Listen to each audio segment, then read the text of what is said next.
Hello, we have transitive and substitution properties today if you would like to follow along in your book. It is in chapter 2.7. Alright, so let's dive right into transitive properties. So theorem 16 states that if angles or segments are congruent to the same angle or segment, they are congruent to each other, and we can shorten this by saying transitive same.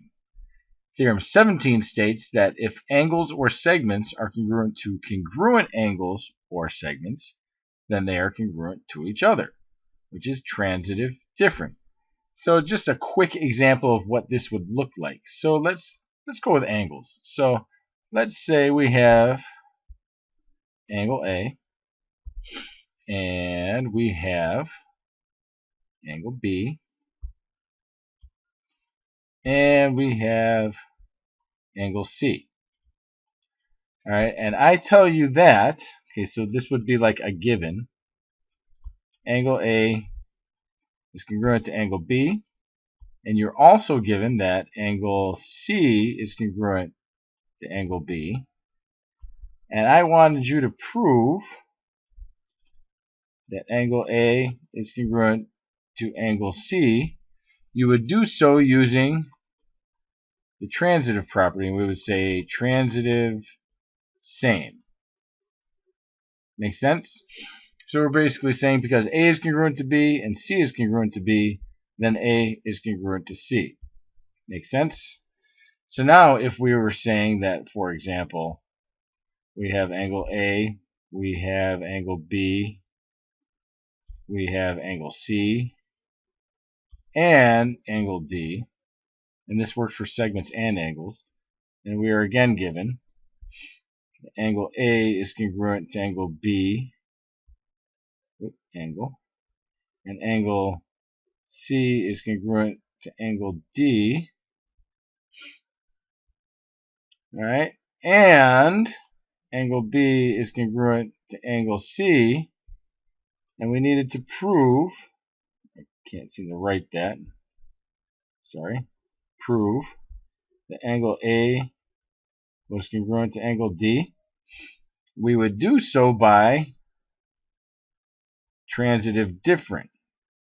So much like with the addition and the subtraction, we've got two pairs. So we've got A and B being congruent and C and D being congruent. But then we also have this right here.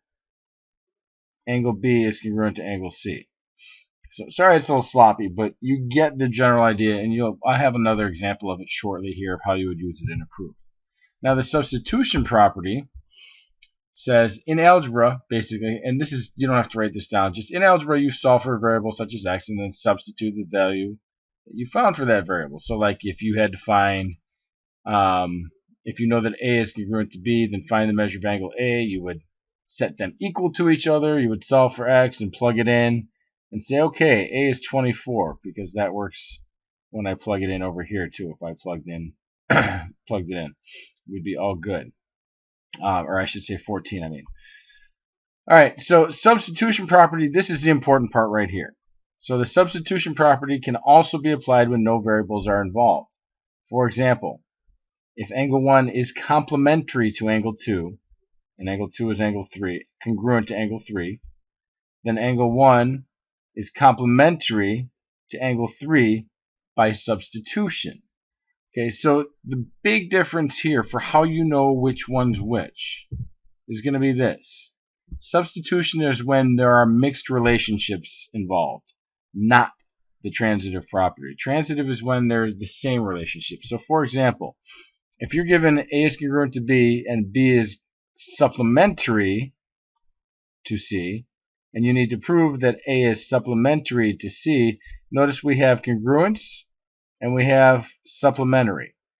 Okay, so that right there should tell you that it's going to be by substitution.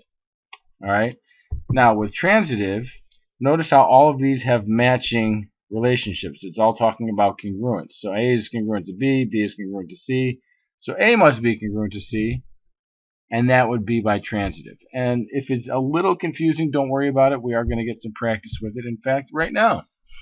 So given angle 1 is congruent to angle 2, And there should also be one more given. Oh no, you don't need another given because of the diagram. So we would need to conclude that angle 1 is supplementary to angle 3. So our first step would be to state our given. So angle 1 is congruent to angle 2. Given. Alright, then we could say that angle 2 is supplementary to angle 3. And we could say assumed from diagram. If you ever need to use that, just shorten and put AFD. Assumed from diagram. Okay. 3. Our next step would be that angle 1 is congruent, or not congruent. Not congruent is supplementary to angle 3. Now, what do you think that's by? Transitive or substitution? So we've got congruence and we've got supplementary. So we've got relationships that are not the same. So that would be substitution. Done. That's all there is to it. Take a look at another example. Angle A is a right angle. Angle B is a right angle. Angle B is congruent to angle D. So we need to prove that angle A is congruent to angle D. So angle A is right angle. Angle B is right angle. Angle B is congruent to angle D. So I'm going to put all my givens in one step. Okay. Draw my little box here, or T. So what do you think my first step is? Actually, you know what? Pause this. Try and write it out on your own. See what you get. And then press play in 3, 2, 1. So we could say that angle A is congruent to angle B if two angles are right angles. That's a really bad angle symbol. Then they are congruent. Okay? If then. Get into the habit of writing those if then statements. Now I got congruence, congruence, congruence. I got a congruence across the board. So because angle B is congruent to angle D, I can say, well, you know what? Angle A must be congruent to angle D because of transitive. And would it be same or different? It would be same. Because A and D are both congruent to angle B. So it would be transitive same. So that's just a crash course in the transitive and substitution properties. You'll get extra practice in class. I've got a little bit of an activity designed to help you remember it. So if you have any questions, though, bring them in first thing in the morning. Thank you for listening, guys. You have a wonderful evening.